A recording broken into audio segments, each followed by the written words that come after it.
A gente está aqui para a 125ª mesa redonda do Informática Hoje, e é um grande prazer receber aqui executivos do nível do Alex Amorim, da Claro, do Rogério Minhella, do Banco Original, do Marcos Cirelli, da Porto Seguro, e remotamente a Lia Pilate Machado, do Banco do Brasil, o Pedro Nuno dos Santos, do Banco BMG, e o Ricardo Leocádio, do Banco Mercantil. E o Fabiano Rustit, da Pefisa, que é a Pernambucanas Financeira, é isso, né? Financiamento. Perfeito. Financiamentos. Então, muito obrigado pela presença de vocês aqui. E agora a gente vai começar o nosso debate. Sejam todos muito bem-vindos. Eu quero agradecer também a presença dos representantes dos patrocinadores do nosso evento, que são os executivos da BioCat.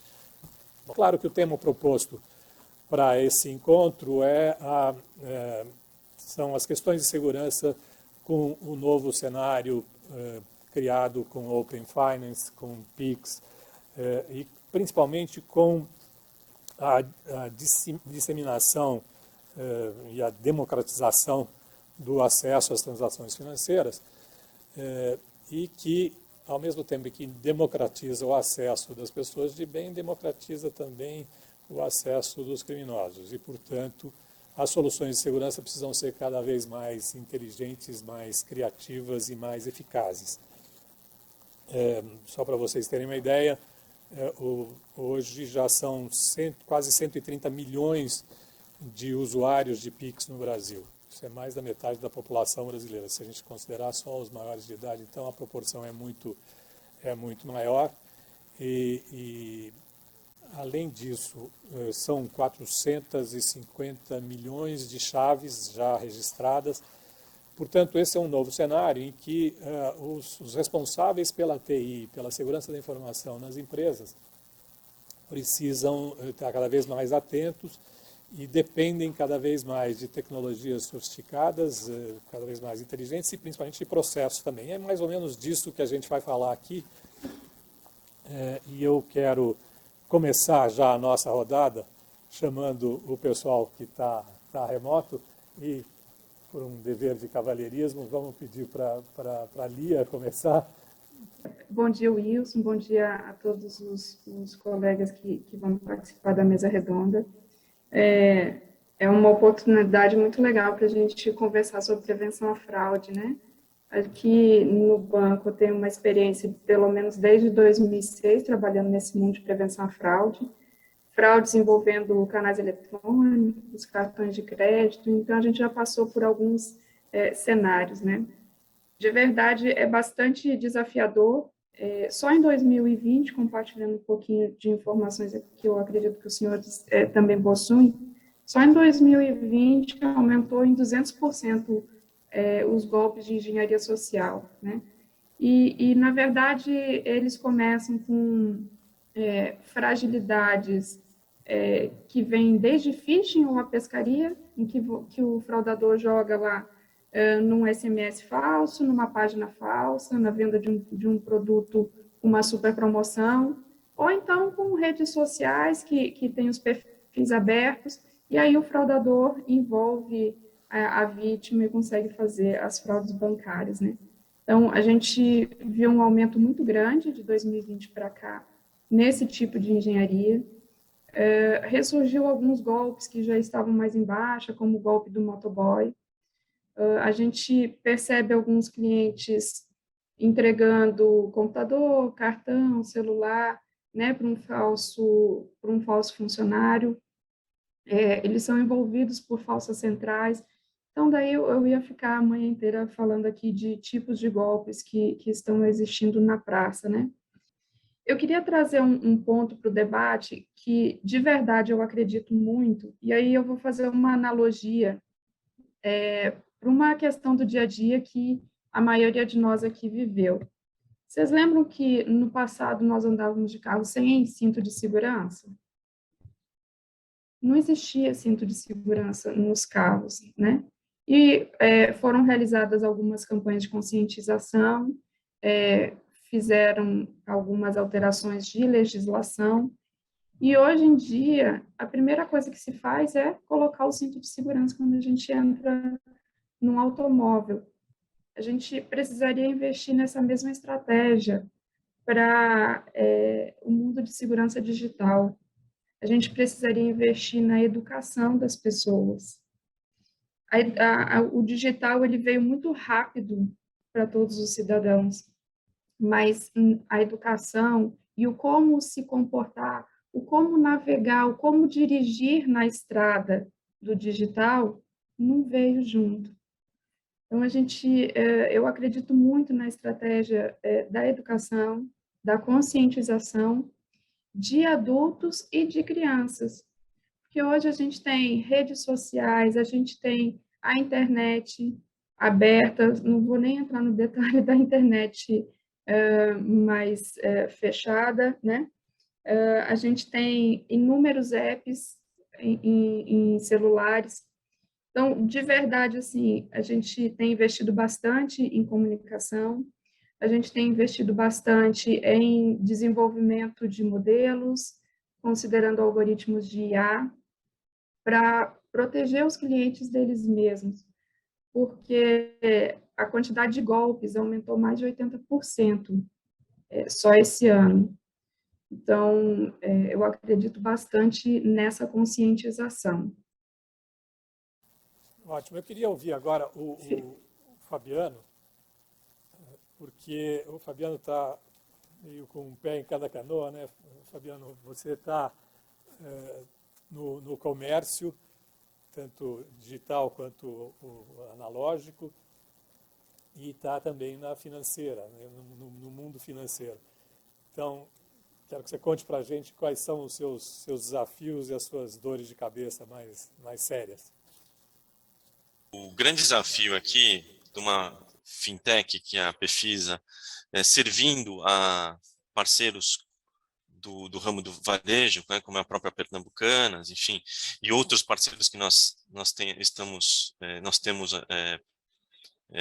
enfim, também provido serviços financeiros, né, para os seus clientes, equilíbrio entre a segurança que precisa ser embarcada nos processos das transações financeiras, nos diversos canais que a gente disponibiliza, isto e a experiência, né? A experiência é fundamental, né, para que a gente,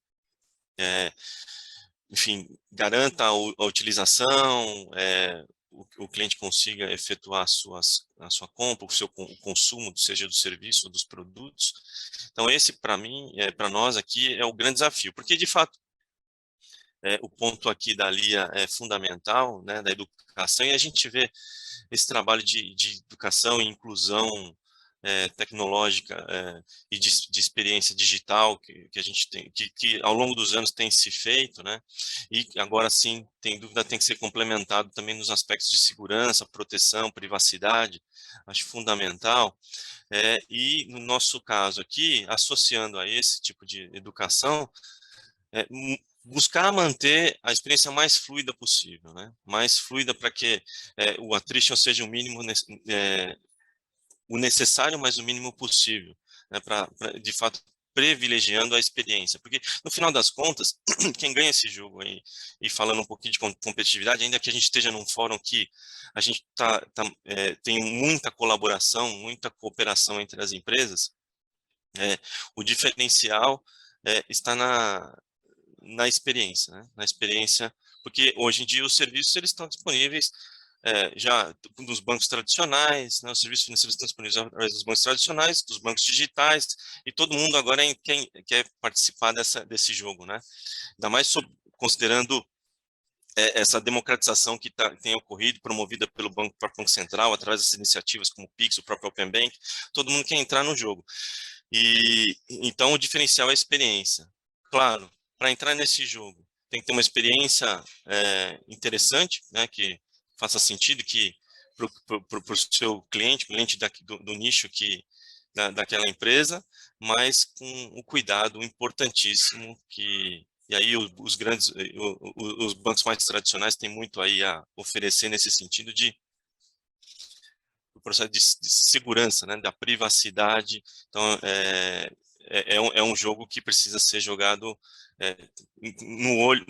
com olho nesses dois aspectos, né? Não pode ter a segurança para o próprio cliente da instituição, mas buscando uma experiência muito fluida para, de fato, ser atrativo ali e ser competitivo. Acho que é uma dor que todo mundo sofre, né? Não só o banco digital, mas como também os bancos mais tradicionais. O banco digital ele vem aí para fazer com essa capilaridade, né? Acho que é uma tendência, o cenário do mercado é exatamente isso. Você deu um número logo lá no começo, 130 milhões de usuários de Pix, e tudo isso graças aos bancos digitais que popularizaram a abertura de conta, essa bancarização, né? O Banco Original tem, uma dos seus pilares é a segurança, a inovação, a tecnologia, para trazer essas pessoas com segurança para o jogo do mercado financeiro, para o jogo da bancarização. E aí, o grande desafio nosso é conseguir fazer com que os dados fornecidos nesse onboarding, que a gente chama, no onboarding digital, sejam validados através de vários birôs que a gente consome aí do mercado que são oferecidos, né? E aí a gente coloca aí arcabouço de biometria facial, arcabouço de consultas externas para trazer isso para o jogo, tanto de validação documental como de biometria facial também. Mas é um desafio, né, dessa privacidade de dados. A gente tem a LGPD, que já protege essas pessoas, protege esse compartilhamento de dados. A gente tem grandes desafios de autenticação, e aí a gente usa aí, como a gente enche nossos apps de autenticação biométrica, autenticação de digital, fatores múltiplos de autenticação, mas a gente comentou, a Lia comentou, conversando com o Marcos aqui, o grande desafio hoje é trazer a parte mais vulnerável para esse lado da segurança, que é o cliente. Né? Trazer ele para o jogo, fazer ele entender que nenhum banco pede senha, nenhum banco pede uma autenticação, nenhum banco pede uma transação. Né? Trazer ele para essa parte do nosso lado da conscientização, trazer ele para esse jogo mesmo da segurança, fazendo com que ele seja parte ativa. Mas eu queria passar a palavra para o Cirelli. Embora a empresa tenha tirado o seguro do nome, de Porto Seguro passou a ser Porto, a segurança nas transações, obviamente, sempre foi uma prioridade, e a prevenção a fraudes no mercado de seguros sempre foi um tema primordial. Então, eu queria que você comentasse também as dificuldades, e queria que você contasse, principalmente, quero que vocês todos depois me contem casos concretos de soluções e de atitudes que vocês tiveram que tomar para prevenir determinado tipo de fraude. Que, no caso da Porto, o portfólio de casos deve ser muito rico, né, Cirelli? Por favor. Bom, antes de mais nada, queria agradecer, Wilson, seu convite para estar aqui nessa mesa redonda. Bom dia a todos os colegas aqui, participantes da mesa.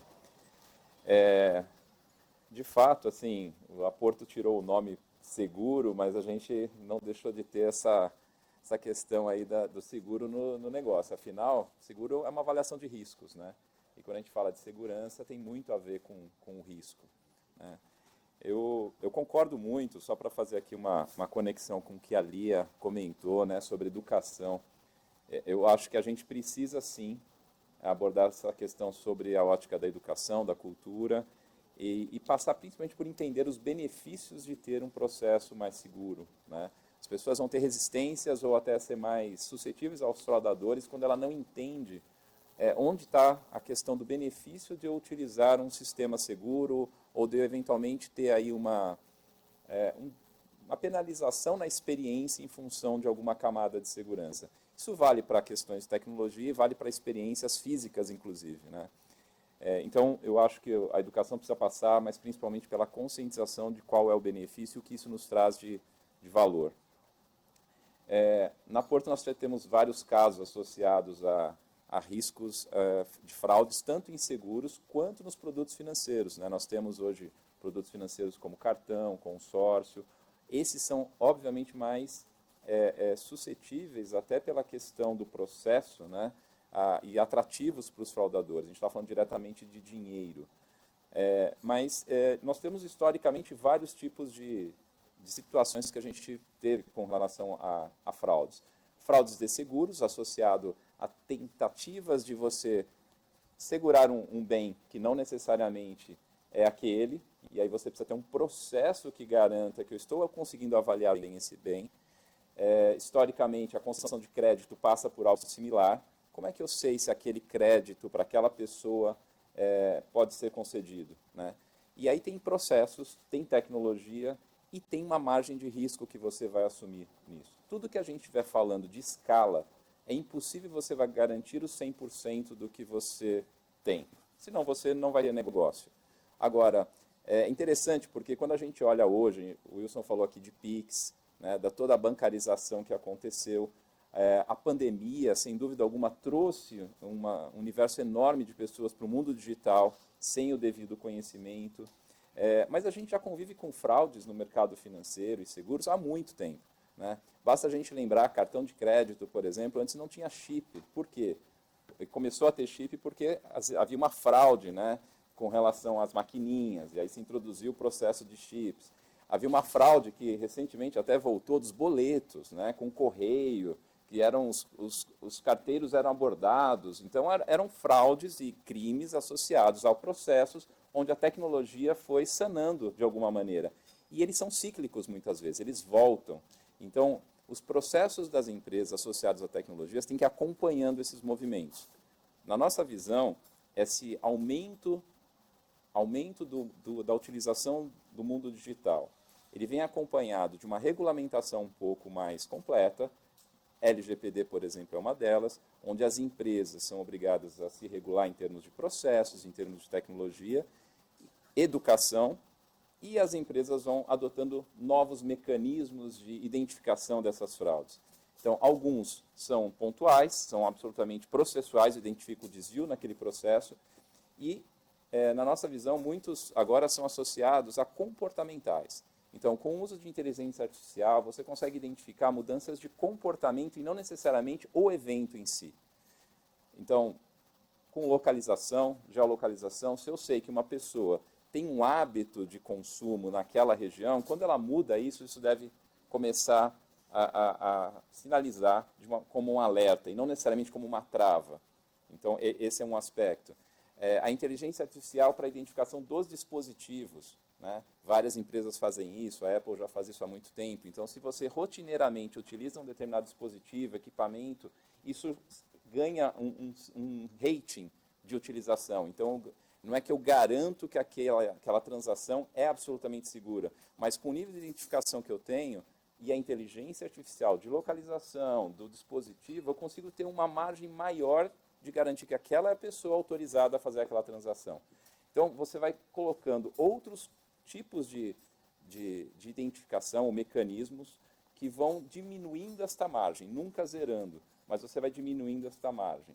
E, por último, eu acho que o desafio que vem posto para todos aqui é a questão da conexão, né? Então, com o Open Finance, você tem uma conectividade entre todas as empresas que expõe o risco do setor, né? Acho que muitas operações, antes estavam mais restritas à empresa, na relação com o seu cliente, na relação com as empresas, os seus parceiros. Agora, este mercado está mais conectado. Então, há uma preocupação geral, que ela é do ponto de vista legal, mas ela deve ser também do setor, de como a gente garante todo essa operação funcionando de forma conectada e segura. E, para isso, eu não acredito que seja apenas atendendo às demandas legais. Acho que a gente vai ter que desenvolver mecanismos de trabalho mútuo aqui para prevenir fraudes, identificação dos processos que estão sendo tratados em cada empresa, para que rapidamente isso seja tratado como o mercado, com que o segmento consiga evitar esses tipos de fraude. É uma corrida de gato e rato constante, por isso que eu falei, 0% de risco não vai existir, mas acho que a tecnologia pode nos colocar num patamar de velocidade e reação a essas estratégias muito melhor. Eu acho que já foi bastante comentado, mas eu acho que pilar dos bancos, né, além da oferta de soluções, é claro que a gente precisa sobreviver, né, mas são produtos com segurança e confiabilidade, né, igual já foi comentado. E no meu ponto de vista, as preocupações são sempre as mesmas, né, o que eu vejo é que pode até mudar o modus operandi, mas sempre os mesmos tipos de abordagem, né? E a gente tem visto aí a evolução de produtos, né? Como já foi comentado, né? Pix, outras soluções, etc. Mas eu acho que a tendência é sempre a mesma. Então, eu separo muito entre fraudes processuais e cyberfraudes, né? Então, as processuais, também como já foi comentado, assim, eu acredito muito na conscientização e no treinamento. Tanto é que nós temos aqui um processo, a gente vê muita empresa fazendo teste de phishing, né, com os colaboradores, que é bastante efetivo em alguns casos, outros mostra a grande fragilidade interna, quando a gente fala de ataques na instituição de forma interna, mas nós aqui também fazemos teste phishing com clientes, e a gente vê o grau de conscientização que a gente precisa ter com todos os tipos de classe de clientes, né, desde os mais vulneráveis até os mais novos, né. Então, essa parte de conscientização também eu sou um dos adeptos nessa evangelização aí. Agora, um outro problema que eu acho que, respondendo a sua pergunta, eu acho que o que mais tira meu sono hoje é quando a gente vai falar de modelagem de ameaça, security by design, né, concepção do produto com segurança.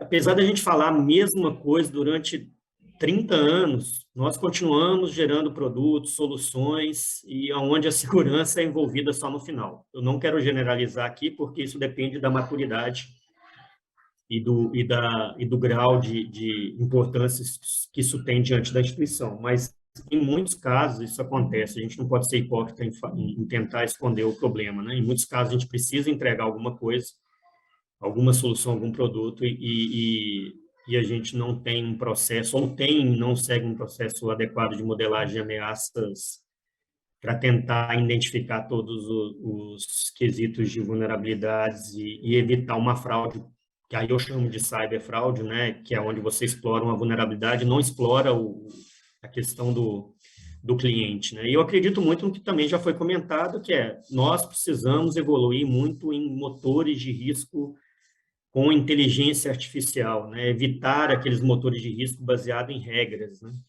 Regras, ela é muito manual, muito operacional, não envolve um pensamento crítico e a gente precisa dar um passo acima, né? Movimentos já estão sendo feitos, né, em cima desse assunto.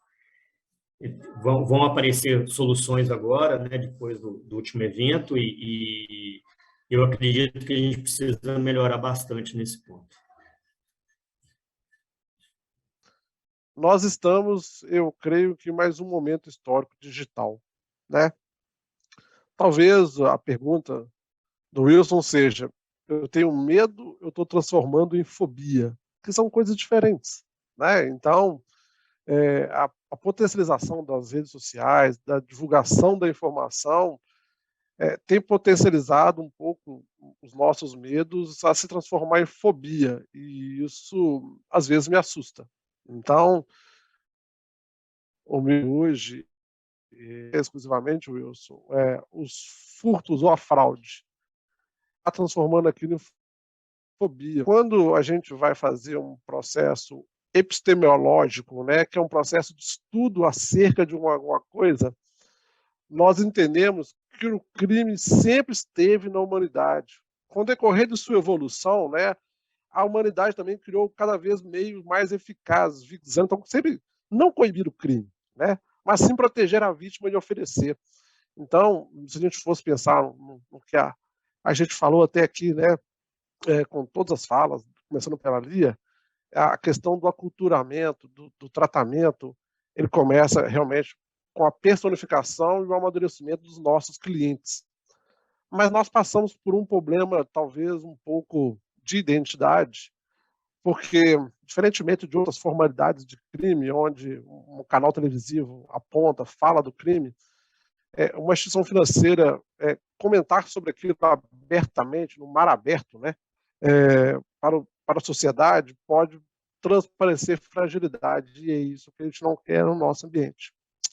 Então, o primeiro ponto que eu falo que eu tenho maior medo, respondendo a sua pergunta direta, é que seja o que estamos passando na sociedade. Essa transformação do momento ela é momentânea. Nós vamos ter referências e modelos. Agora, como chegar ao nosso cliente final sem transparecer que existe uma fragilidade? O Pedro lembrou muito bem, a gente tem, né, fraudes hoje de uma modalidade cibernética, que eu lembro quando eu era criança, tinha a modalidade de rouba-banco, que se inventou a porta giratória, uma polícia para combater aquele crime, e hoje eu tenho um processo tecnológico totalmente novo, desconhecido e potencializado, porque ele pode ser global. O meu atacante não é mais o meu regional de uma cidade. Então, nesse novo modelo, né, digital, que é o que eu estou pregando aqui dentro da instituição, os nossos modelos de segurança não se aplicam mais. Novos modelos, né, têm que surgir.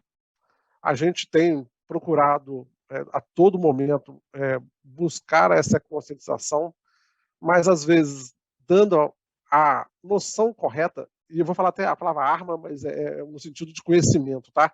Dando a arma correta para o combate, né, no dia a dia, a gente precisa controles. Aí eu digo, Paulo fez a pergunta ao Fabiano sobre abertura de conta, Fabiano, não, sobre o Rogério, desculpa, sobre abertura de conta digital e os mecanismos de asseguração de autenticidade. E as pessoas lembram muito de autenticar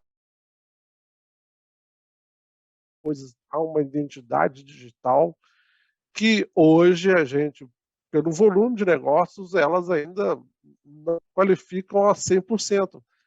E quando a gente faz um parelho, né, literalmente, com o modelo de abertura de conta tradicional, aquele que chega na boca da agência com um documento, a gente vai falar assim, no presencial era seguro. Não, talvez não fosse seguro. Por quê? Porque naquela mesma época tínhamos outros problemas, que era documentação falsa, processos que foram inventados, mas fazer meios que se tornassem seguros, né? No modelo digital, nós estamos, eu estou falando bem claro, passando pelo momento. Eu não tenho dúvida que nós vamos superá-lo em breve, né? Mas nós ainda estamos passando e, por isso, estamos vivendo um momento tão conturbado referente às fraudes. O Banco Mercantil é um banco de 79 anos, a gente tem aqui feito essa fase de transformação e nós estamos nos deparando justamente com este novo momento fraude, que era um cenário que se dedicava totalmente à questão de agência, de plataforma, e hoje, pela aceleração, né, dos novos negócios, da digitalização do nosso cliente, a gente percebe que eles não estão preparados, justamente pelo perfil que a gente pode, né, encontrar em mar aberto. Ou seja, eu posso ter um jovem, talvez muito high-tech, mas eu tenho aqui, né, inicialmente, por exemplo, muitos clientes de uma idade que a gente chama de 50 mais, que são pessoas que não são nativos digitais. Então, eles têm credibilidades culturais de telefone que eles acreditam, de uma pessoa que chega e aborda e eles acreditam. E transformar essa pessoa, mesmo com educação, não é um trabalho simples.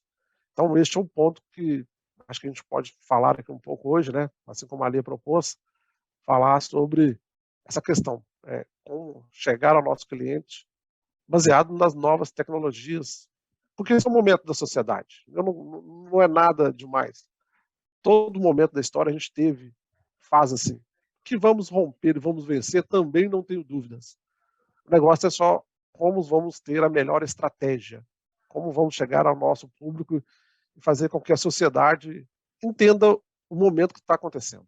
O dilema que eu tenho testemunhado, principalmente nos grandes bancos, eu queria ouvir a opinião de vocês, vou começar pela Lia, Alex, depois eu passo a palavra para você, que é esse ponto que você tocou, de como não demonstrar para o cliente a fragilidade do banco. Que isso, realmente, esse é um grande dilema. Recording in progress. Na medida em que você evita mostrar para o cliente que você tem algumas fragilidades, você acaba expondo o cliente a essas fragilidades. E os bancos, em geral, optam sempre por evitar demonstrar fragilidade, porque isso pode gerar uma perda de confiança do cliente no banco. Então, queria começar pela Lia. Isso é verdade para o Banco do Brasil, Lia? Como é que vocês reagem diante desse dilema? Sem dúvida, é uma ótima pergunta. E o desafio é a gente fazer uma comunicação leve e uma abordagem leve também, para não criar um pânico geral nos clientes, né? Então, você tinha perguntado um pouquinho o que a gente tem investido. A gente tem investido em algumas soluções, tipo a comunicação via push, em que a gente fala para o cliente: foi você que realizou essa transação? E, obviamente, que a gente não encaminha um push para todas as transações que o cliente realiza, porque senão aquilo vira uma rotina que depois o cliente acaba não prestando atenção. Então, a gente envia algumas informações e ali a gente pergunta: foi você mesmo que fez? Se foi o cliente, a gente libera aquela transação. Eventualmente, se tiver realizado algum bloqueio de senha ou de cartão, a gente já realiza os desbloqueios e vida que segue. E se o cliente diz: não fui eu, a gente encaminha outra mensagem e aí tenta acolher e dar o tratamento adequado para ele naquele momento, né? Fora todo o script de central e de atendimento nas agências, para dar esse suporte de, tendo acontecido uma fraude, o que eu faço, como é que eu acolho, como é que eu consolo o cliente. Transações bancárias sempre existiram. Qual que é o nosso desafio agora?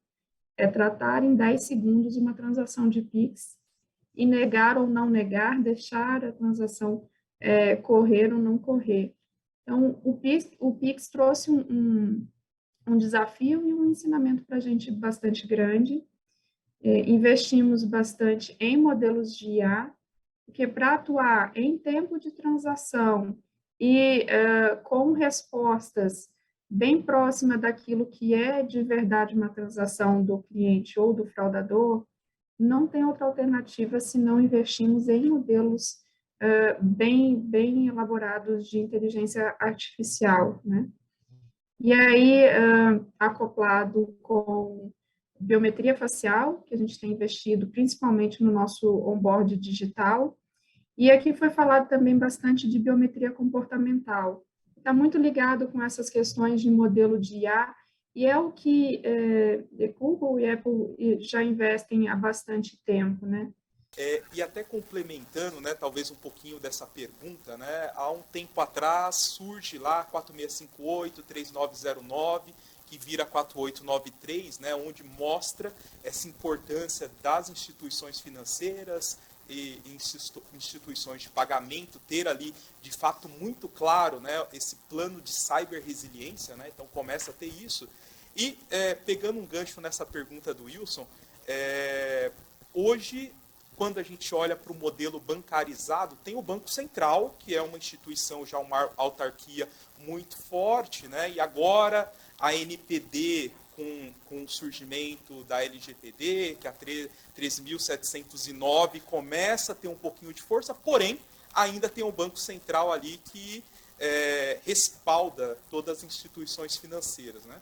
E o que a gente percebe muito, né, até pela uma frente, né, de uma ONG, que é o IBRASPD, que é o Instituto Brasileiro de Segurança e Proteção de Dados, a gente percebe muito isso, que é a não comunicação de muitas instituições financeiras, até por conta dessa imagem, né?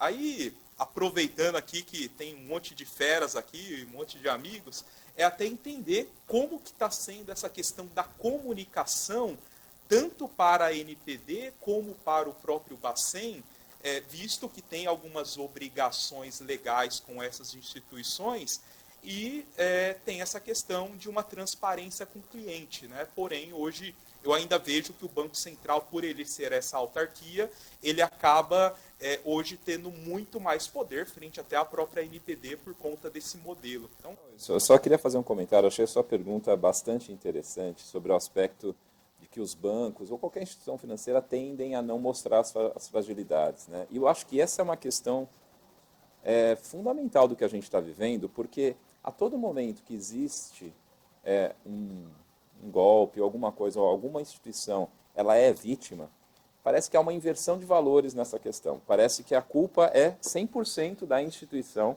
porque ela não tomou todos os cuidados necessários. E nem sempre, como a gente falou aqui em alguns comentários, é possível garantir isso. Eu acho que é uma questão que sempre foi, assim, existe uma certa glória, né, dos golpes bem feitos, a gente vê seriados, né, como Casa de Papel, é sempre muito bacana ver aquele golpe elaborado, se dando bem. E eu acho que a questão do digital, ela potencializa essa questão, e a gente ouve várias matérias falando de hackers bem-sucedidos, e parece que há uma questão intelectualmente valorizada. Olha como ele é habilidoso em transitar pelos processos e sistemas para conseguir executar um golpe. E isso eu acho que é uma questão fundamental que a gente tem que tratar como sociedade, como que a gente muda e coloca as coisas nos devidos lugares, quem é o criminoso nesse processo, e pela dificuldade de identificação, isso potencializa justamente deixar isso como uma responsabilidade das instituições. Legalmente, todas as instituições têm obrigações. Então, a questão aqui que o colega Alex comentou de comunicar o que está acontecendo, isso é legal, isso não se discute. Temos que fazer até para amadurecer o mercado e tudo mais. Mas eu acho que há uma questão que a gente precisa inverter. Falar, olha, quando há um problema desse tipo, todo mundo do setor precisaria se apoiar para evitar que isso aconteça novamente, porque no final da linha, isso encarece o custo final para a sociedade. Eu vou dar um exemplo muito simples aqui. Todo mundo aqui conhece ou já ouviu falar de alguém que, ao pedir um reembolso de uma consulta médica, foi ofertado, olha, vamos dividir aqui em 2 recibos para que você tenha um reembolso total. Isso é uma fraude. Socialmente, muitas pessoas acham que isso não tem nenhum tipo de problema, não tem nenhum custo, mas existe. É um pouco do que eu estou falando da inversão de valores, né? Onde está a fraude, quem é o responsável? E aí você imediatamente coloca a responsabilidade na empresa. Precisa ter um processo para coibir que se peça dois recibos e tudo mais. Ok, se a gente vai seguir neste caminho, o nosso custo vai ser exponencial em sempre tentar evitar esse tipo de coisa.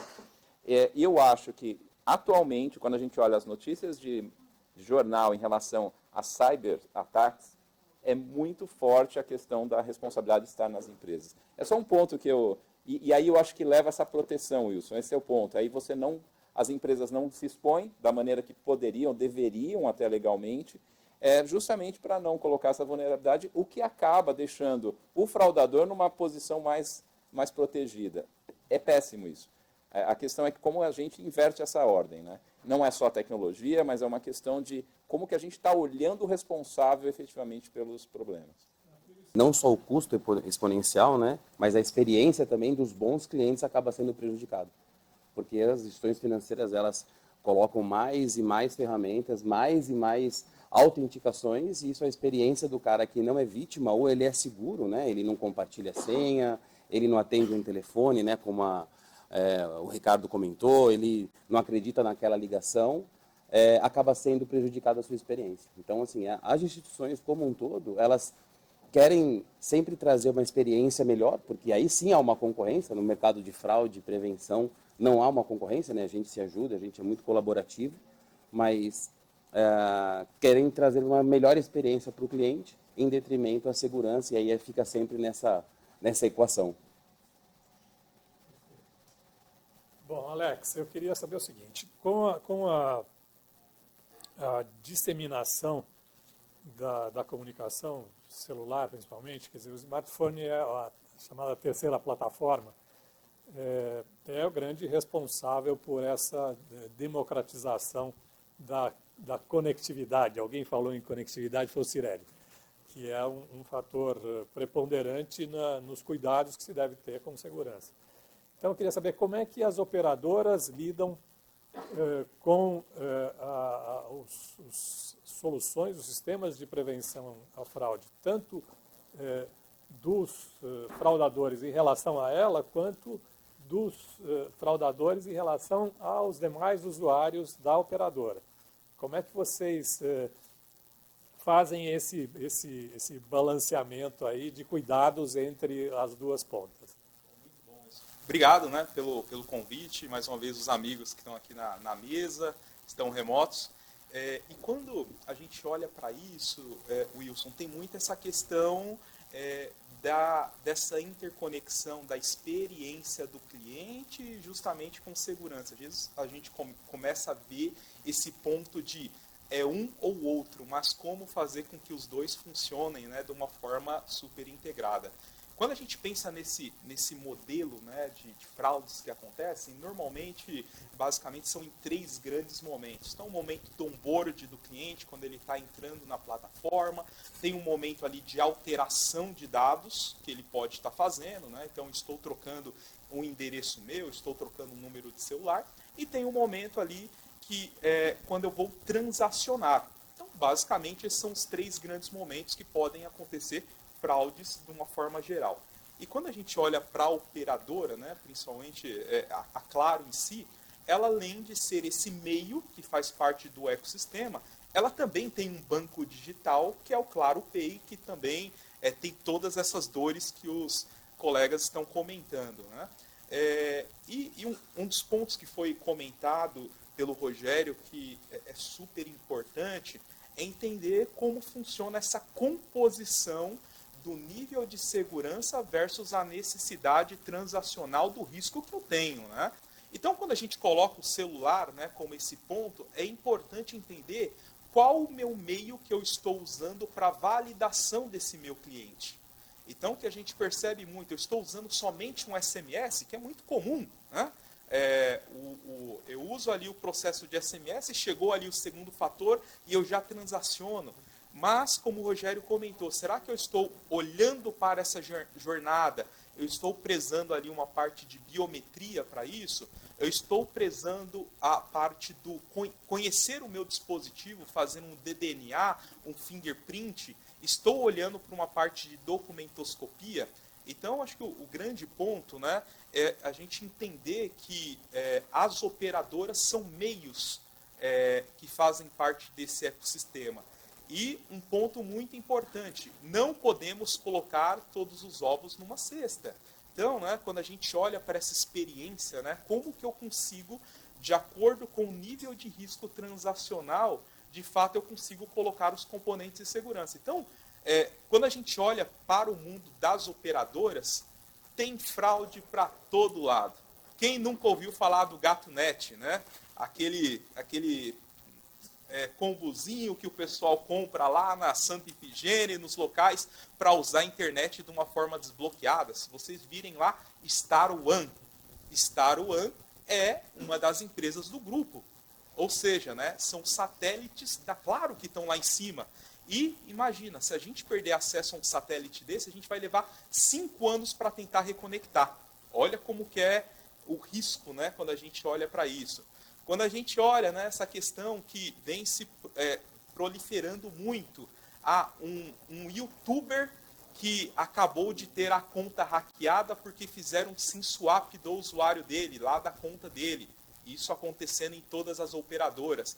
Aí o atacante vai e começa a vender produtos ali utilizando a conta dele, porque ele é um cara que tem milhões, milhares de seguidores e ele vende uma casa muito rápido, vende várias coisas e o atacante começa a monetizar.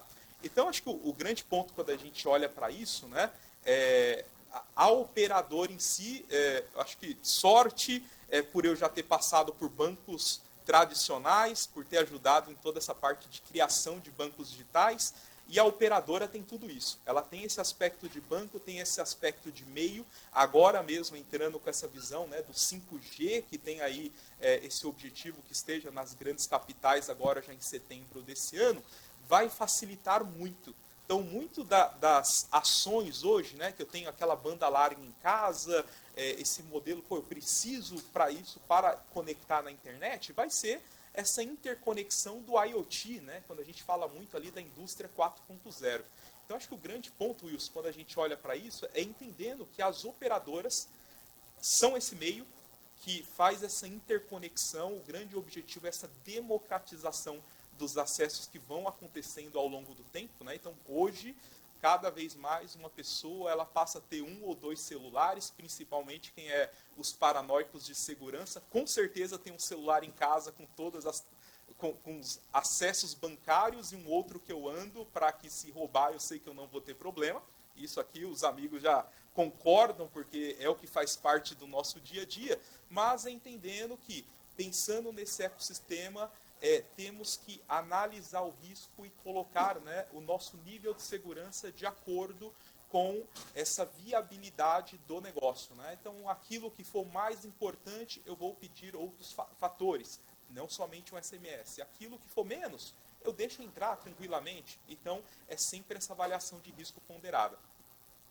Você já se antecipou e tocou num ponto que era uma questão que eu ia colocar para você, que é a potencialização dos riscos com a introdução da 5G, que foi adiada, né, para agosto, mas acho que vocês já devem estar com os cabelos em pé para tentar achar mecanismos de proteção, porque a latência vai cair muito, a capacidade de comunicação entre pessoas e coisas, na internet das coisas, vai ser potencializada e, portanto, o risco de fraude muito maior com 5G. Já tem estudos concretos sobre isso, Alex?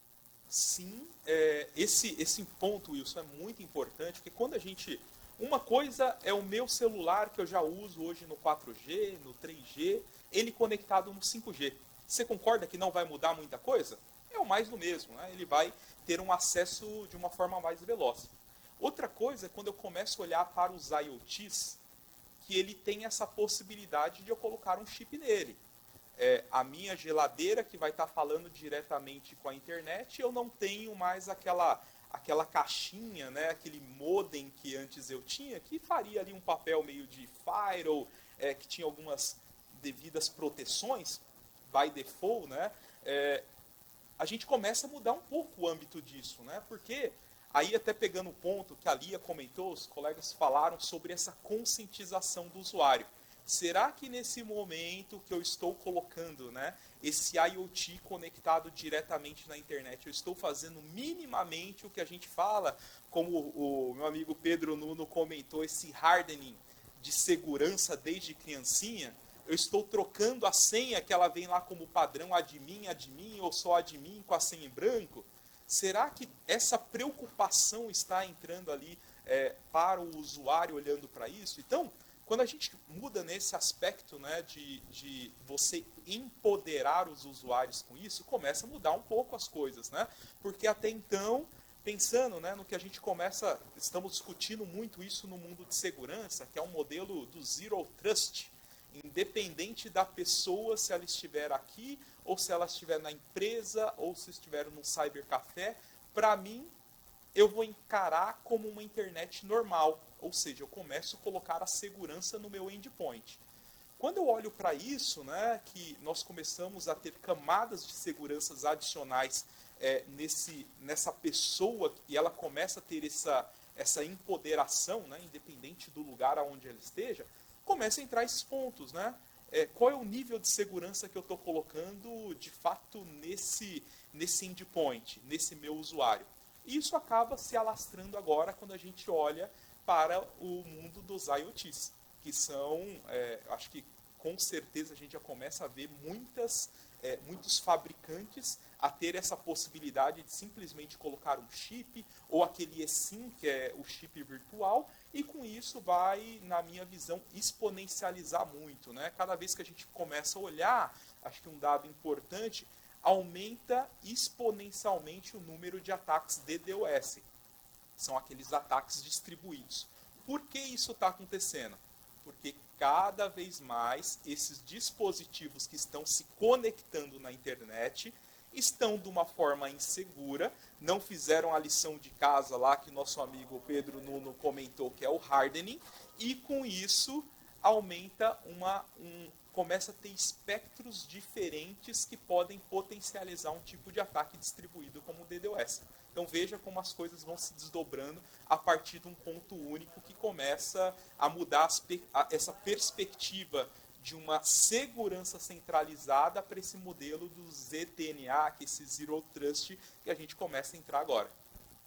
O Alex é especialista aqui na questão do 5G, mas eu tenho lido bastante sobre isso, mas existe uma vantagem do 5G, o avanço da tecnologia na latência, na capacidade de transmissão, também possibilita outras camadas de segurança que hoje a tecnologia atual 4G não permite. Então, no fundo, você vai ter aqui um trade-off interessante, você vai ter realmente um aumento de dispositivos IoT, mas você possibilita a implementação de outros mecanismos de segurança pela nova tecnologia, talvez até aumentando a segurança no final. O Ricardo tocou num ponto que me é muito caro, aliás, que é a preocupação com os idosos. Eu queria estender um pouquinho mais essa preocupação para os vulneráveis de uma forma geral. Existem mecanismos específicos, ou preocupações específicas com os clientes vulneráveis? Quem é que pode me falar um pouco sobre isso?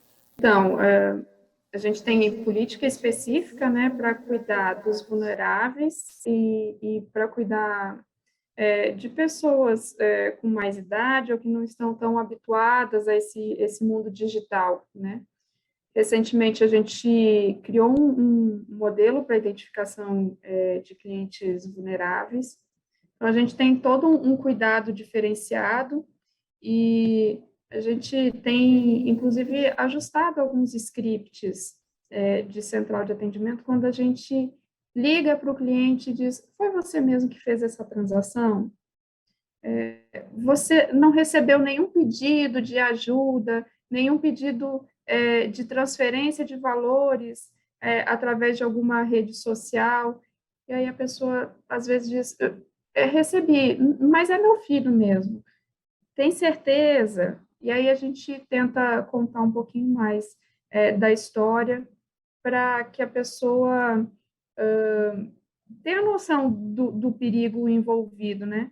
Eu estou falando de golpes que meus próprios pais já passaram por alguma tentativa.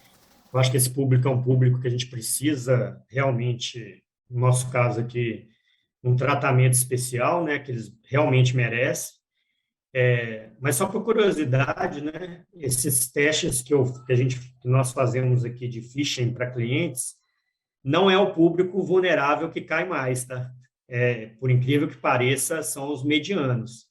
Eu acho que alguma parte do público vulnerável, eles têm uma consciência relacionada, inclusive, ao medo de tratar com seus valores, né, que eles, com bastante esforço, tiveram durante a sua vida, de escutar qualquer coisa. Não estou querendo ser generalista, tá? Estou me baseando em números, tá?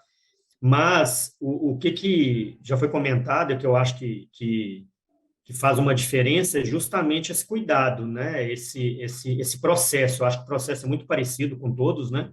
A gente sabe quando que é uma pessoa vulnerável, como necessita de um pouco mais de atenção, e esse acompanhamento mais digital, né? A gente chama de digital, que é ligar, entender, dar aquele suporte, isso faz uma diferença enorme.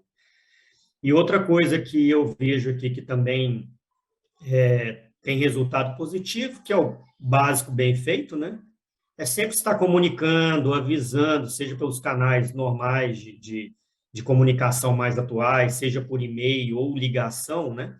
Ou até mesmo por SMS, esse processo de conscientização. Isso é muito bom, é sempre o mais do mesmo, mas que é o feijão com arroz que funciona, e nesse momento é o que a gente tem que tratar. É claro que, como responsabilidade da instituição, nós temos que prover controles que mitigam o risco. Eu acho que temos feito isso da melhor forma possível.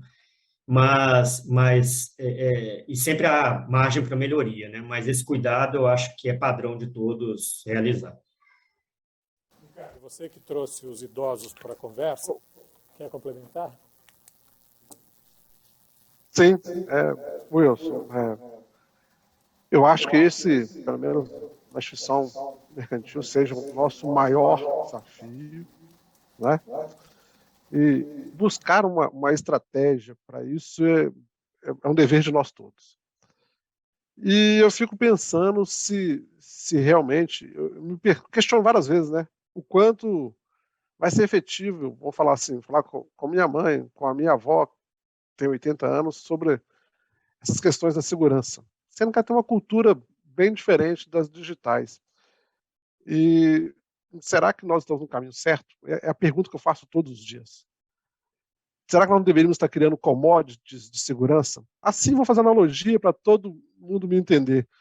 Eu posso escolher um carro, mas hoje eu posso escolher um carro que já vem de fábrica com seguro, com banco não sei o quê, com airbag, e eu posso chegar a um nível mesmo que o meu avô não saiba dirigir aquele carro, só dele abordar, ele abortar naquele carro, ele começa com o tempo a lidar com o câmbio automático, com o vidro elétrico, com aquilo que pode trazer a proteção para ele. E ele não se preocupa em aprender, porque eu vou dar a ele a commodity da segurança no meu produto. É lógico que isso tem um custo agregado, né, como um carro, e eu posso chegar até um ponto de ter um carro blindado, se assim tiver no meu portfólio de produtos. Eu creio que essa parte da educação, ela não é digerida de forma fácil, nem pelo nato digital, nem pelos não digitais. Então, eu acho que, assim como a história tem nos ensinado, aportar a ele dentro de uma commodity que traz aí uma segurança, porque no próximo produto ele pode querer um carro melhor, ou a gente pode escolher um produto financeiro melhor, que lide melhor com ele, vai trazer a ele, que eu dei a ele essa pequena pílula, né, de educação, e ele passa a partir daquela experiência a entender que aquilo é o melhor do mundo para ele, ele criar essa conscientização, né? Então, eu também sou educador, né, no meio acadêmico, eu vejo que essa pílula, a gente tem as aulas, né, todos os dias, porque é uma pílula diária de conhecimento, a gente transfere. E eu acho que aquele, né, que se concentra, entende, ele vai aderir ao seu produto. E isso pode ser, entre nós aqui, né, do sistema financeiro, um atrativo de negócio. Nós somos de segurança, mas também temos que pensar em negócios, né?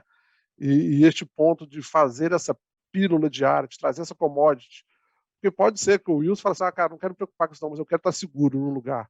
Cara, então você tem um produto X aqui que faz isso tudo para você, né?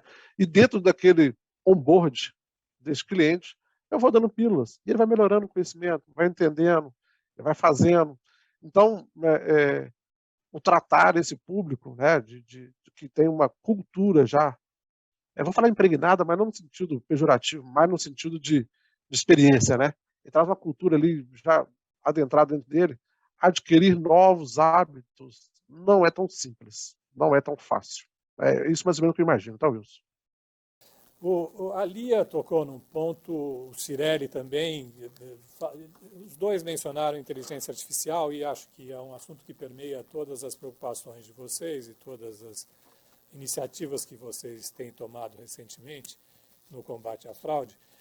Como é que vocês usam, com que frequência e intensidade vocês usam a inteligência artificial, fazendo análise preditiva, enfim, se antecipando aos problemas de segurança que podem surgir na interação com os clientes de vocês?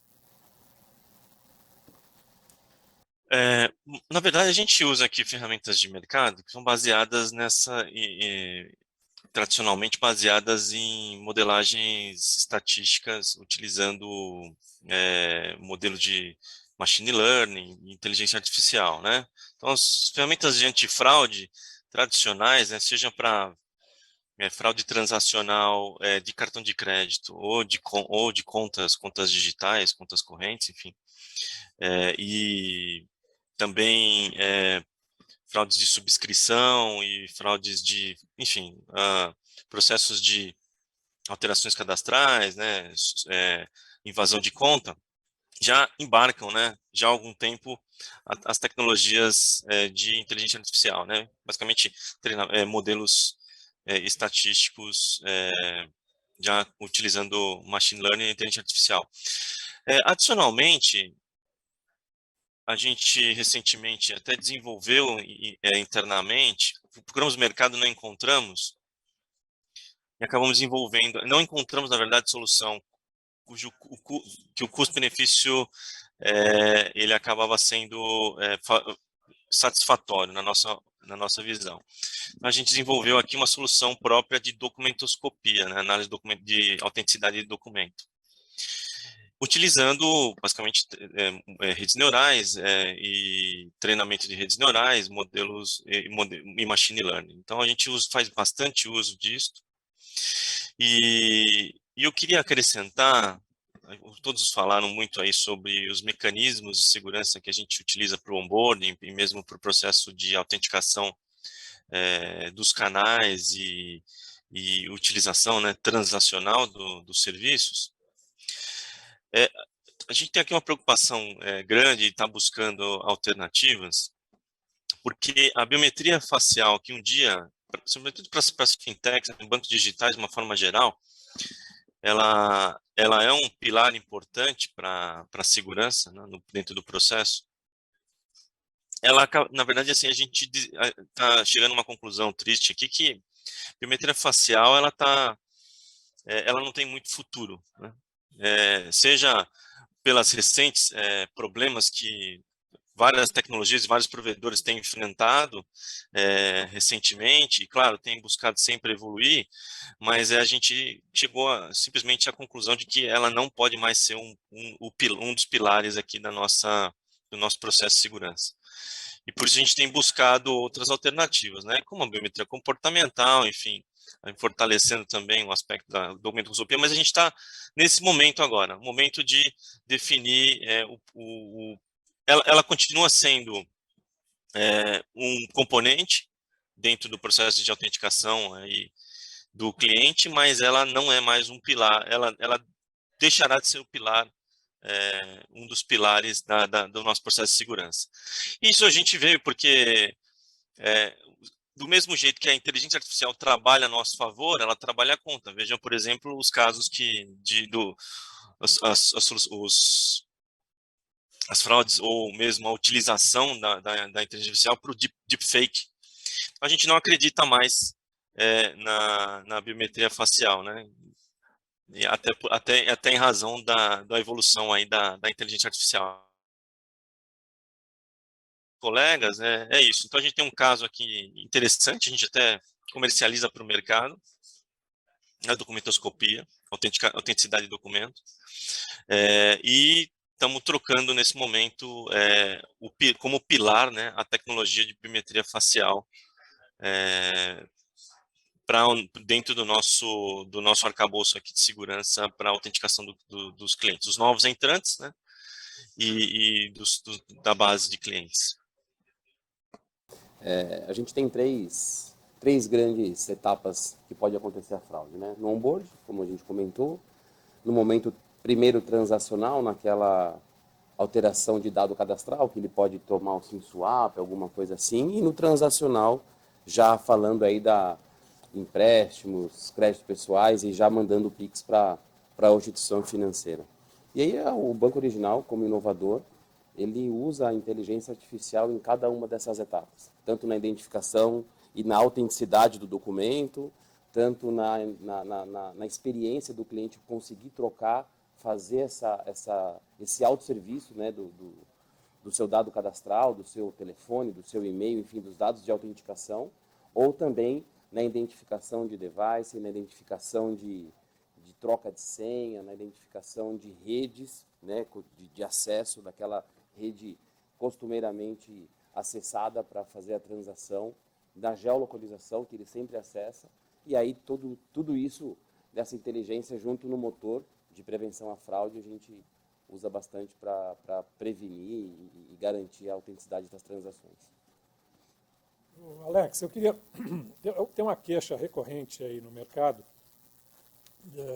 em relação à possibilidade dos fraudadores abrirem mais de uma conta com o mesmo smartphone. primeiro, isso é possível? Em segundo, vocês têm alguma forma de se prevenir contra isso, de proteger, se proteger contra isso, ou proteger as entidades financeiras e vocês próprios? Nesse ponto, Wilson, aí cai muito, né, até pegando o gancho aqui do Rogério, dessa avaliação de risco, né, mesmo no onboard. Né? Então, imagina que na hora que a pessoa está fazendo ali aquele onboard, e colhendo informações do cliente, né? Então, conheço o dispositivo, tenho o DDNA, aquele fingerprint do dispositivo, conheço a pessoa, né? Pensando no processo de identificação e autorização, o que eu sei, o que eu tenho, o que eu sou, né? O que eu sei é uma senha, o que eu tenho pode ser o meu dispositivo, que é esse que eu vou fazer esse fingerprint, o que eu sou usando uma biometria.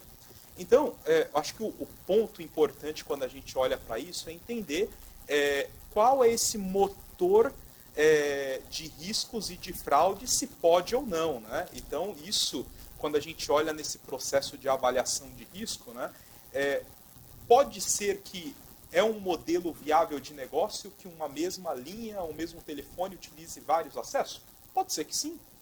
Isso, às vezes, pode ser algo que a própria instituição financeira, por exemplo, entende como ok. Um exemplo muito clássico, né? Os amigos de segurança que são mais antigos vão lembrar de quando a gente tinha uma saída única de internet, saindo pelo proxy, que às vezes batia no Google e ficava pedindo lá o CAPTCHA, porque o Google entendia que várias conexões estavam partindo de um único local. Esse é um modelo de acesso convencional, que faz parte do modelo da empresa, né? Todo mundo sai para um canal único, que é um IP único de proxy. Cabe à instituição, ou até mesmo o outro lado, verificar se isso pode ou não. Se isso... Aí tem um ponto, né, que a gente fala muito, que é a fraude baseada no legítimo uso. Esse é um ponto importante, né? Uma coisa é a fraude que sai fora do padrão.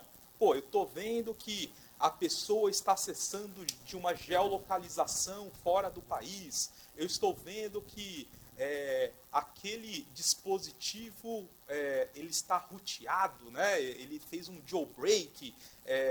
Isso é coisas mato alto. Por padrão, lá na minha regra de negócio, fala, não pode.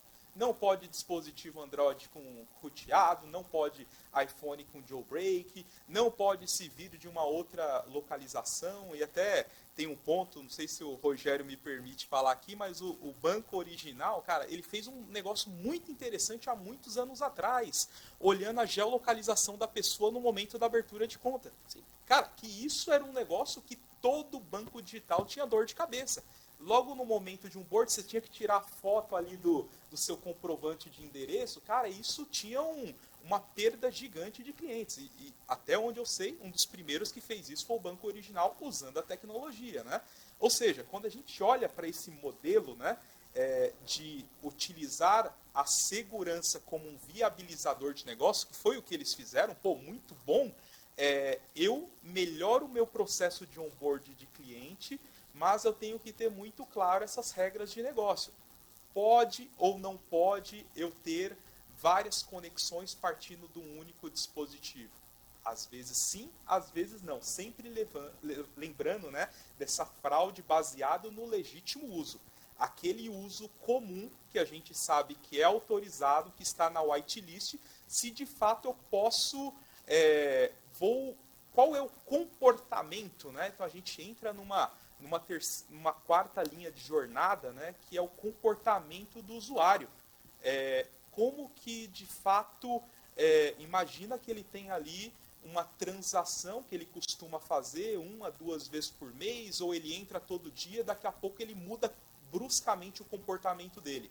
O cara começa a fazer um monte de Pix, um monte de coisa, olhando até lá para a terceira idade que está fazendo uma coisa fora do padrão.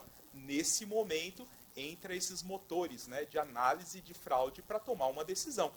Pode ou não pode?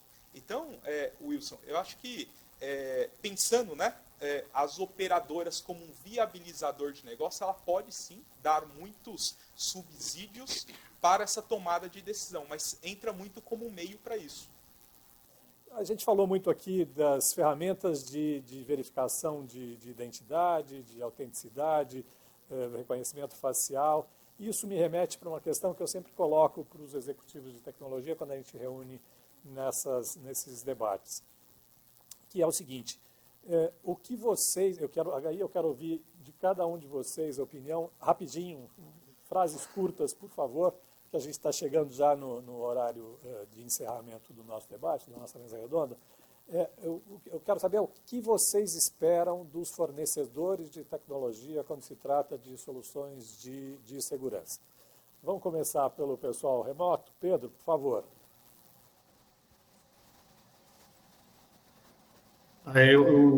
Eu acho o seguinte: hoje é inadmissível comprar um carro sem freio, sem cinto de segurança, né? Igual a Lia falou, né? Inadmissível também a gente ter um produto sem segurança. Então, no mínimo, os fornecedores de segurança têm que estar mais alinhados ao negócio, né? Não só a caixinha para resolver outros problemas, né? Agora, o básico bem feito precisa ser feito também, né? Então, eu acho que é melhorar esse alinhamento entre o negócio e produtos, né, de segurança ou soluções de segurança.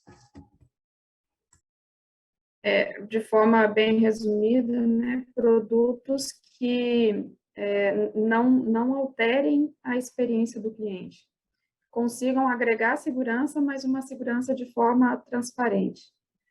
E aí a gente falou um pouquinho da questão dos idosos, né? Então, o quanto mais transparente eu deixar essa segurança para o usuário, é o que a gente deseja. Eu espero que os fornecedores não se tornem o meu ponto de comprometimento de risco. Esse é o meu maior objetivo com eles. Uma frase bem curta, mas impactante. Não se tornem. Todos os principais tombos que nós vimos no mundo ransomware foram supply chain. Então, que ele não se torne meu ponto de risco. Essa é a frase, Wilson. Bom, o que a gente espera, de fato, acho que eu comecei falando isso, termino, né? Que os provedores de segurança, né, levem em consideração, sim, os aspectos que foram discutidos aqui, né? A segurança, acima de tudo, o básico, né? A garantia de integridade, mas levando em consideração a importância da experiência, né? De alguma forma, buscar, enfim, trabalhar, e pesquisar e prover soluções que nos permitam trazer esse equilíbrio aí. Acho que um dos aspectos que eu queria salientar é o modelo de negócio. Eu tenho deparado com muitas soluções de segurança que não fazem sentido para as empresas, do ponto de vista de garantia de compra futura num volume determinado que a gente tem que definir antes da compra. Então, acho que o modelo de negócio precisa ser muito aderente ao que as empresas precisam, muito por uso, por consumo, porque a gente não consegue, e no modelo de serviço em nuvem, que é o mais comum e muito oferecido hoje, é o que mais se espera. Esse é um aspecto. O outro é uma simplificação dessa complexidade, não empilhando soluções. Eu acho que é a questão de trazer soluções mais simples do ponto de vista, não intrinsecamente do que está ali dentro, mas de como plugar isso nos nossos negócios. Eu acho que a gente foi criando soluções e hoje elas são empilhadas. E, por último, a questão da disponibilidade fundamental. Ela se tornou um fator crítico nos processos, então a disponibilidade é essencial, eu diria que é crucial para que ela esteja presente. Rogério, por favor. Vou parafrasear o Pedro e o Ricardo ali, mas garantir que os fornecedores garantiam o básico, né? Alinhado com essa nova tendência de fraude. O Fabiano também comentou de deepfake, comentou de biometria facial aí. Acho que garantir exatamente o que ela está oferecendo, né? Se a biometria facial, ela garanta a autenticidade disso, a autenticação com isso, e que não se torne, como o Ricardo comentou, um problema para a gente, para os bancos. Alex, bom. Assim, acho que o primeiro ponto, né, para os vendors aí, a primeira coisa é não vender uma bala de prata. Às vezes a gente vê muito isso, né? Não, compra o meu produto que vai resolver todos os seus problemas. Acho que esse é o primeiro ponto, né? Ter essa transparência nessa relação de parceria. E uma outra coisa, né, para quem já tem as soluções, é ajudar a utilizar melhor. Muitas vezes, né, a gente acaba comprando, pelo dia a dia, a gente está na batedeira ali, cara, super complicado as coisas, a gente acaba não dando a atenção necessária para aquela solução que eu tenho para utilizar melhor. Então, acho que uma das coisas que os parceiros, né, esses vendors podem ajudar muito é falar, cara, você não está usando todo o potencial da sua Ferrari lá. Então, você pode usar mais isso. E, de fato, que isso faça parte do negócio, né? Então, acho que esses são pontos importantes aí, Wilson, que é o que tira um pouquinho o nosso sono. Muito obrigado pela contribuição de vocês. Foi, claro, como sempre, supera as minhas expectativas. Foi riquíssimo o debate. Primeira coisa, queria agradecer muito a participação de todos. É muito rico para nós da BioCat escutar essa discussão transparente de vocês. Porque é diferente de uma reunião fornecedor e cliente, ou prospect, ou seja, o que mais, por mais parceiro que seja. Mas aqui entre vocês a gente sempre aprende mais alguma coisa, a gente pega mais algum detalhe que talvez não pegasse numa conversa entre nós e sim entre vocês. É uma dinâmica diferente. Então isso foi muito enriquecedor para a gente. Acho que foi uma satisfação até escutar essas dores de vocês, porque vai ao que a BioCat significa no mercado. Nós somos transparentes na experiência do usuário e é uma coisa que a gente percebe que mais e mais é necessário, não só na proteção dos idosos, mas em geral no mercado que nem saiba que está sendo protegido e está acontecendo ali. E quando a gente fala de proteção, a gente fala da proteção da instituição financeira, mas também do usuário da instituição financeira. Então deixou de ser, é o banco que está protegendo a transação, não, o banco também está protegendo o usuário dele. Essa conversa que vocês tiveram de fala no mercado o que aconteceu ou não fala no mercado o que aconteceu, é até melhor que não aconteça, para todos os lados, né? Então, encaixa muito com a visão da BioCat essa de eu estou protegendo sim a instituição, que é quem paga, vamos dizer, pela solução, mas mais do que isso, nós estamos protegendo a sociedade como um todo, porque o inimigo é o fraudador aqui nessa história, né? Então, queria, mais uma vez, muito obrigado a todos. Passar para o Zohar aqui, ele veio de Israel essa semana, mas fala um português melhor que o meu. Muito obrigado a todos vocês, de forma remota ou presencial acá, e muito obrigado ao Wilson. Concordo totalmente com o Ricardo, foi bem diferente para mim a experiência escutar da primeira mão diferentes opiniões. E realmente eu acho que o BioCat pode ajudar em vários aspectos, claro, e concordo com o que falou Alex.